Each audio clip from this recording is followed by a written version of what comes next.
Of Tamil drama வீவர்ஸ்க்கு hi. இன்னைக்கு இந்த டிராமாவோட 5வது எபிசோட்ல என்ன நடக்க போகுது அப்படின்றத பார்க்க போறோம்.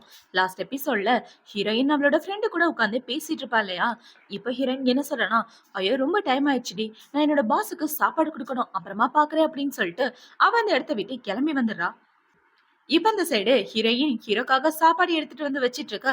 என்னது இது ரசம் கஞ்சின்னு, இதெல்லாம் மனுஷன் சாப்பிடுவானா அப்படின்னு ஹீரோ கேட்க, ஐயோ பாஸ், உடம்பு சரியில்லைன்னா இதைதான் சாப்பிடணும், நல்லா இருக்கும் சாப்பிடுங்க அப்படின்னு சொல்லி ஊட்டி விட்டுட்டு இருக்க. ஹீரோவும் அதை சாப்பிட்டுட்டு இருக்கான். இப்ப ஹீரோவோட சேர்ந்து இவ்வளவு சாப்பிட்டுட்டு இருக்க. "நீ எனக்கு சாப்பாடு எடுத்துட்டு வந்தியா இல்ல நீ கொட்டிக்கிறதுக்காக வந்தியா அப்படின்னு சொல்லி கேட்க, அட நான் வேலை பாக்குறேன்ல, எனக்கு பசிக்காதா, எனக்கும் பசிக்குதுப்பா அப்படின்னு சொல்லி இவ சாப்பிட்டுட்டு இருக்கா.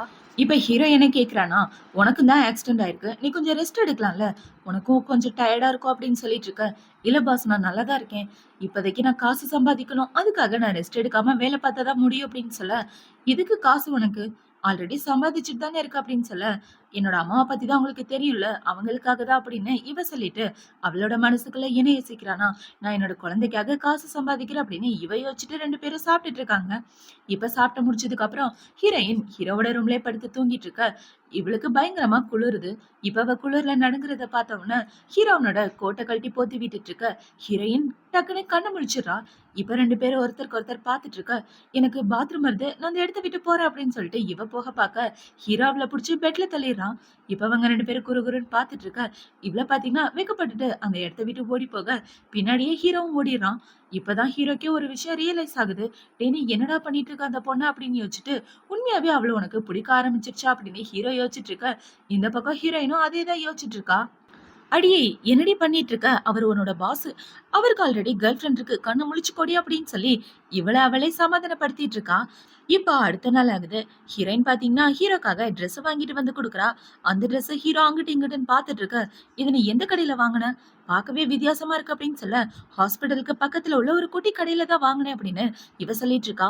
ஏன் பாஸ், உங்களுக்கு இந்த ட்ரெஸ் பிடிக்கலையா, வேணா கொடுங்க நான் மாத்திட்டு வரேன் அப்படின்னு சொல்ல, பிடிக்கலன்னு யார் சொன்னா, நான் அதை போட்டுக்கிறேன் அப்படின்னு ஹீரோ சொல்லிட்டு இருக்க. இவ்வளவு பாத்தீங்கன்னா ஹீரோவையே திரு திருன்னு பாத்துட்டு இருக்க. இப்ப ஹீரோ பாத்தீங்கன்னா அவனோட சட்டையை விலக்கி காட்டுறான்.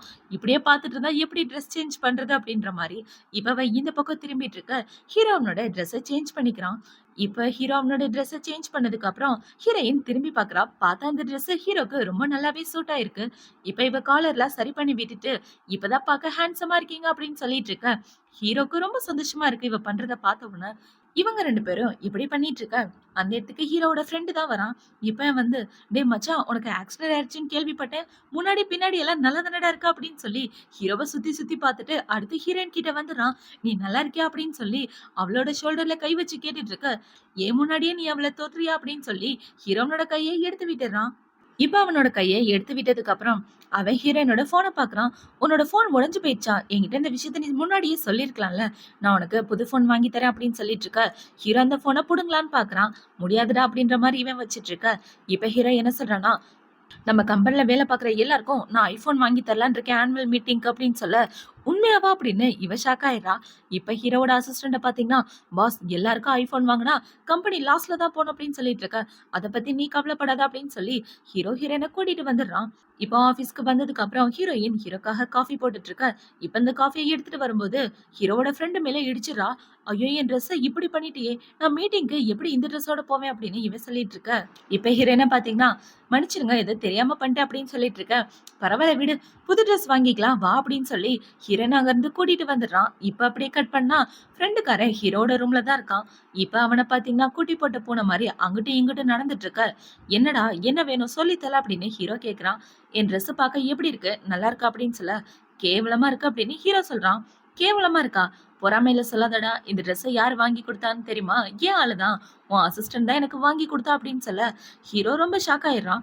இப்ப ஹீரோ பாத்தீங்கன்னா, நான் போட்டிருக்க ட்ரெஸ் நல்லா இருக்கா அப்படின்னு சொல்லி கேட்க, ஏதோ பரவாயில்லாம இருக்கு அப்படின்னு இவன் சொல்ல, இதையும் என்னோட அசிஸ்டன்ட் தான் வாங்கி கொடுத்தா, சரி உன்னோட ட்ரெஸ் எவ்வளோன்னு சொல்ல அப்படின்னு சொல்ல, என்னோட ட்ரெஸ் 75 ரூபாய் அப்படின்னு இவன் சொல்ல, என்னோட ட்ரெஸ் 100 ரூபாய் அப்படின்னு ஹீரோ சொல்றான். உன்னை விட என் ட்ரெஸ் தான் காஸ்ட்லி, ஸோ அவளுக்கு என் மேலதான் பாசம் அதிகம் அப்படின்னு இவனுங்க சண்டையை போட்டுட்டு இருக்க.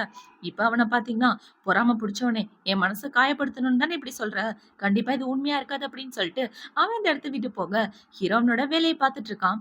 இப்ப இந்த சைடு ஆபீஸ்ல வேலை பார்க்குற எல்லாரும் ஹீரோயினை பத்தி தான் பேசிட்டு இருக்காங்க. அந்த ஷென்னு பொண்ணு பாத்தீங்களா, நம்ம பாஸ் கூடயும் சுத்திட்டு இருக்கா. அது மட்டும் இல்லாம அவர் ஃப்ரெண்டு கூடயும் சுத்திட்டு இருக்கா. கண்டிப்பா இந்த மாதிரி இன்னசென்ட் பொண்ணுங்களாம் அவங்களோட பிரைவேட் லைஃப்ல மோசமா தான் இருப்பாங்க அப்படின்னு இவளை பத்தி பேசிட்டு இருக்க. இது எல்லாத்தையும் ஹீரோ கேட்டுறான். இப்ப ஹீரோ பாத்தீங்கன்னா, இனிமே என் அசிஸ்டன்ட் பத்தி யாராவது தப்பா பேசுனீங்கன்னா இந்த கம்பெனில வேலை பார்க்கணும்னு எந்த ஒரு அவசியமும் இல்ல. தாராளமா இந்த கம்பெனியை விட்டு வெளியே போயிடலாம். இனிமே அவளை பத்தி யாராவது பேசுனீங்கன்னா அவ்வளவுதான் அப்படின்னு சொல்லி அங்க உள்ள புக்கை தூக்கி போட, அதுல ஏதோ சீட்டு மாதிரி இருக்கு. என்ன சீட்டுன்னு பார்த்தா அது ஹீரோயினோட பிரெக்னன்சி ரிப்போர்ட் தான். இப்ப அதை பார்த்த உடனே ஹீரோ ரொம்ப ஷாக் ஆயிட்டு நேரா ஹீரோயின் கிட்ட தான் வரான். என்னாச்சு பாஸ், ஏதாவது வேணுமா அப்படின்னு சொல்லி கேட்க, உன் கூட தனியா பேசினேன், என் கூட வா அப்படின்னு சொல்லி ஹீரோ ஹீரோயினை தனியா கூட்டிட்டு வந்துடுறான். இப்ப அந்த ரிப்போர்ட்டை காமிச்சு, இதுக்கு என்ன அர்த்தம், இதுக்கான எக்ஸ்பிளனேஷன் நீ கொடுத்தே ஆகணும் அப்படின்னு சொல்ல, நான் ஏன் உங்ககிட்ட சொல்லணும், இதுக்கும் உங்களுக்கும் சம்மந்தம் இல்லையே அப்படின்னு ஹீரோயின் சொல்ல, ஏன்னா அந்த குழந்தையோட அப்பா நான் தான், நான் ரெஸ்பான்சிபிலிட்டி ஏத்துக்காம எப்படி அப்படின்னு ஹீரோ கேட்க, அந்த குழந்தையோட அப்பா நீங்கன்னு யாரு சொன்னது அப்படின்னு ஹீரோயின் கேட்க, அப்ப நான் இல்லையா, அப்ப அந்த குழந்தையோட அப்பா யாரு, என் ஃப்ரெண்டா அப்படின்னு சொல்லி ஹீரோ கேட்க, எனது உங்களோட ஃப்ரெண்டா, என்னை பத்தி நீங்க என்ன யோசிச்சுட்டு இருக்கீங்க, கண்டிப்பா அவர் கிடையாது அப்படின்னு சொல்ல, அப்ப யாரு, என்னோட அசிஸ்டன்ட் பயலா அப்படின்னு ஹீரோ கேட்டுட்டு இருக்க, நீங்க என்னங்க பேசிட்டு இருக்கீங்க, என்னை பத்தி உங்களோட மனசுல நீங்க என்ன யோசிச்சு வச்சுட்டு இருக்கீங்க, இங்க உள்ள யாரு கிடையாது அப்படின்னு சொல்ல, அப்ப அவன் வெளியாளா அப்படின்னு ஹீரோ கேட்டுட்டு இருக்க, இது என்னோட பர்சனல் லைஃப், இத பத்தி கேட்கிற உரிமை உங்களுக்கு கிடையாது அப்படின்னு ஹீரோயின் சொல்லிடுறா. எனது எனக்கு உரிமை இல்லையா, என்னோட கம்பெனில தானே நீ வேலை பார்த்துட்டு இருக்க, நீ கல்யாணத்துக்கு முன்னாடி கர்ப்பமாயிட்டு இருக்க, ஆனா அந்த குழந்தைக்கு அப்பா யாருன்னு தெரியல, எல்லாரும் சொல்ற மாதிரி நீ மோசமா தான் இருப்ப போல, உண்மையாவே உன்னோட பிரைவேட் லைஃப் ரொம்ப கேவலமா இருக்கு அப்படின்னு சொல்லிட்டு இருக்க. ஹீரோயின் கோவத்துல ஹீரோவா அரைஞ்சிடறான்.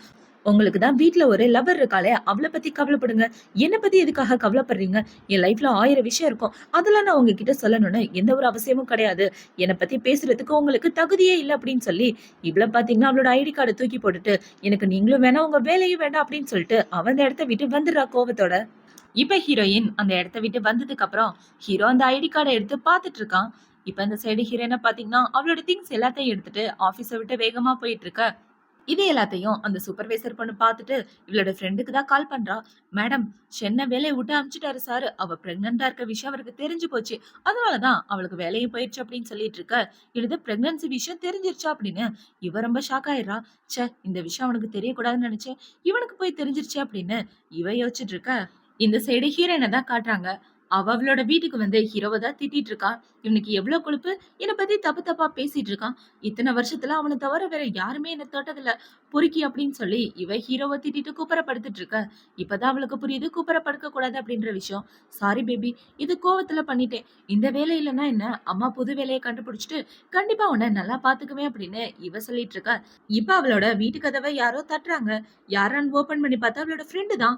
இப்ப அவளோட ஃப்ரெண்டை பார்த்த உடனே, ஏய் கரெக்டா வந்துட்டாடி அப்படின்னு சொல்லிட்டு இருக்க, நான் உனக்கு எத்தனை தடவை கால் பண்றது, பேபிஸ்க்காக நான் என்னென்ன வாங்கிட்டு வந்திருக்கேன் பாரு அப்படின்னு சொல்லி இவ கையில ஷாப்பிங் பண்ணதெல்லாம் வச்சிட்டு இருக்க. உள்ள வா அப்படின்னு சொல்லி ஹீரோயின் அவளை உள்ள கூப்பிட்டு இருக்கா. இப்ப ஹீரோயின் அவகிட்ட என்ன சொல்றனா, நான் என்னோட வேலையை விட்டுட்டேன்டி, என்னோட பாஸ் என்னோட குழந்தைய பத்தி கேள்வி கேட்டானா, 2 பேருக்கு நடுவுல வாக்குவாதமாயி ரொம்ப பெரிய சண்டை ஆயிடுச்சு, அதனால வேலையை விட்டுட்டு வந்துட்டேன், என்ன பண்றதுன்னே தெரியல அப்படின்னு சொல்லிட்டு இருக்க. நீ எதுக்காகவும் கவலைப்படாத, நானும் இருக்கோம், உன்னோட தம்பியும் இருக்கோம், நம்ம 3 பேர் சேர்ந்து குழந்தைய நல்லபடியா பாத்துக்கலாம் அப்படின்னு சொல்லிட்டு இருக்க. ரொம்ப தேங்க்யூ அப்படின்னு ஹீரோயின் சொல்லிட்டு இருக்கான். இப்ப அவளை பாத்தீங்கன்னா, இந்தா இது வந்து ஸ்பெஷலான விட்டமின் டேப்லெட், இதை சாப்பிட்டனா குழந்தை நல்லபடியா வளரும், உனக்காகவே வாங்கிட்டு வந்திருக்கேன் அப்படின்னு சொல்ல, தேங்க்யூ அப்படின்னு சொல்லிட்டு ஹீரோயின் அந்த டேப்லெட்டை போட்டுட்டு இருக்க. இந்த பக்கம் ஹீரோட ஃப்ரெண்டை தான் காட்டுறாங்க. அவனை பாத்தீங்கன்னா, காதலிச்ச பொண்ணு பறந்து போயிட்டாளே அப்படின்னு இவன் சோகமா பாட்டு பாடிட்டு இருக்க. என்னடான்னு பார்த்தா 2 பேரும் கிளப்ல தான் உட்காந்துட்டு இருக்கானுங்க. இப்ப இந்த பக்கம் ஹீரோ சோகத்துல சரக்கடிச்சிட்டு இருக்க. அவன் வந்து என்ன சொல்றானா, ஏன்டா மச்சான் சோகமா இருக்க, இந்த உலகத்துல எத்தனை பொண்ணுங்க இருக்காங்க, அந்த பொண்ணு தான் உனக்கு வேணுமா அப்படின்னு சொல்லிட்டு இருக்க. அவளை யாரு காதலிச்சா, அவளுக்காகலாம் நான் ஒண்ணு சோகமா இல்ல அப்படின்னு ஹீரோ சொல்ல, அதான் முகரை பார்த்தாலே தெரியுதே, எலி எதுக்கு இப்படி போகுதுன்னு எனக்கு தெரியாதா அப்படின்னு இவன் சொல்லிட்டு இருக்க. டேய், தேவையில்லாம பேசி என்ன வெறுப்பேத்திட்டு இருக்காதடா, அவ பிரெக்னண்டா இருக்காடா, ஆனா அந்த குழந்தையோட அப்பா யாருன்றதை என்கிட்ட சொல்லவே மாட்டேங்கிறா, சொல்ல போனா அவளை பத்தி அவளே கேவலமா பேசிக்கிறா அப்படின்னு சொல்லிட்டு இருக்க. அந்த பொண்ணை பார்த்தா அந்த மாதிரி கேவலமான பொண்ணு மாதிரியா தெரியுது, சென்னை ரொம்ப நல்ல பொண்ணு, அவளை பார்த்தாலே தெரியுது அவ நல்ல பொண்ணுன்னு, அவளை யாராவது கண்டிப்பா ஏமாத்தி தான் இருக்கணும், ஏன்டா பிரெக்னண்டா இருக்கிறதுலாம் ஒரு மேட்ரு அப்படின்னு சொல்லிட்டு இருக்க. இப்ப ஹீரோ பாத்தீங்கன்னா, டே அது என்னோட குழந்தை இல்லையாண்டா, அதுதான் எனக்கு இப்ப பெரிய தலைவலி அப்படின்னு சொல்ல, அப்படின்னா உங்க 2 பேருக்கும் நடுவுல எல்லாம் நடந்துருச்சா அப்படின்னு இவன் கேள்வி கேட்டுட்டு இருக்க. ஹீரோவும் ஆமான்னு சொல்றான். இப்ப அவன பாத்தீங்கன்னா, நான் உனக்கு ஹெல்ப் பண்றேன் அப்படின்னு இவன் ஹீரோயினுக்கு மெசேஜ் அனுப்பிச்சுட்டு இருக்க. இந்த பக்கம் ஹீரோயின தான் காட்டுறாங்க. அவளுக்கு வயிறு வலிக்க ஆரம்பிக்குது. இப்ப அவ படுத்துட்டு இருக்க. நம்ம வேணா ஹாஸ்பிட்டல் போலாமா அப்படின்னு இவனோட தம்பி கேட்க, இல்லடா அதெல்லாம் எதுவும் வேணாம். ரெஸ்ட் எடுத்தா சரியா போயிரும்னு நினைக்கிறேன் அப்படின்னு இவ சொல்லிட்டு இருக்கா. இந்த குழந்தையோட அப்பா யாருன்னே நீ சொல்ல மாட்டேங்கிற. அப்பா யாருன்னு தெரிஞ்சாவது ஏதாவது ஹெல்ப் பண்ணலாம் அப்படின்னு சொல்லிட்டு இருக்க. தெரிஞ்சு மட்டும் உன்னால என்ன பண்ண முடியும்? எதுவும் பண்ண முடியாது. ஏன்னா இந்த குழந்தை என்னோட பாஸோடது அப்படின்னு சொல்ல, என்னது பாஸோடதா அப்படின்னா அவன் ரொம்ப ஷாக் ஆயிடுறான். இவன் இப்படி ஷாக் ஆயிட்டே இருக்கதோட தான் இந்த எபிசோட் முடியுது. அடுத்த எபிசோட்ல என்ன நடக்க போகுது அப்படின்றத நாளைக்கு பார்க்கலாம். பாய்.